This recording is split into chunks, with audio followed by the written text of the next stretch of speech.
கள்ளக்குறிச்சி மருத்துவமனையில் சிகிச்சை பெற்று வருவோரை தமிழக வெற்றிக் கழக தலைவர் விஜய் நேரில் சந்தித்து ஆறுதல் தெரிவித்து வருகிறார். தொடர்ந்து செய்தியாளர் ராஜேஷிடம் பேசலாம்.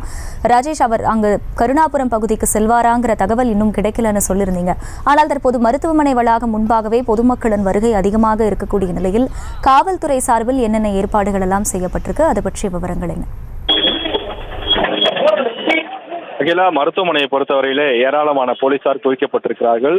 குறிப்பாக நடிகர் விஜயை பார்ப்பதற்காக அந்த ஊரில் பாதிக்கப்பட்டவர்கள் என்பதை தாண்டி அக்கம் பக்க கிராமங்களில் இருக்கக்கூடியவர்கள் எல்லாம் விஜயை பார்க்க வேண்டும் என்பதற்காக அவர்கள் குவிந்திருக்கிறார்கள். நடிகர் விஜய் இங்கு வருவார் என்ற தகவல் 1 மணி நேரத்திற்கு முன்னதாகவே ஊடகங்களில் வெளியிடப்பட்டது.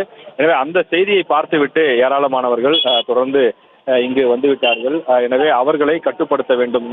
நூற்றுக்கணக்கானவர்கள், ஒரு 1000 பேர் இருக்கக்கூடிய நிலையிலே அவர்கள் இங்கே உள்ளே வந்துவிட்டால் தொடர்ந்து மருத்துவமனையிலே சிகிச்சை அளிப்பதும் மருத்துவர்களுக்கும் கடும் சிரமமாக இருக்கும் என்பதனாலே அவர்களை காவல்துறையினர் கட்டுப்படுத்தி தடுத்து நிறுத்திவிட்டார்கள்.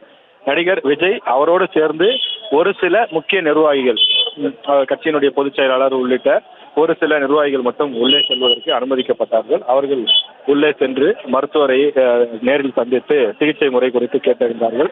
குறிப்பாக அந்த பாதிக்கப்பட்டவர்களுடைய உறவினர்களுடைய கையை பிடித்துக் கொண்டு நடிகர் விஜய் நலம் விசாரித்தார். அப்போது அந்த பெண்கள்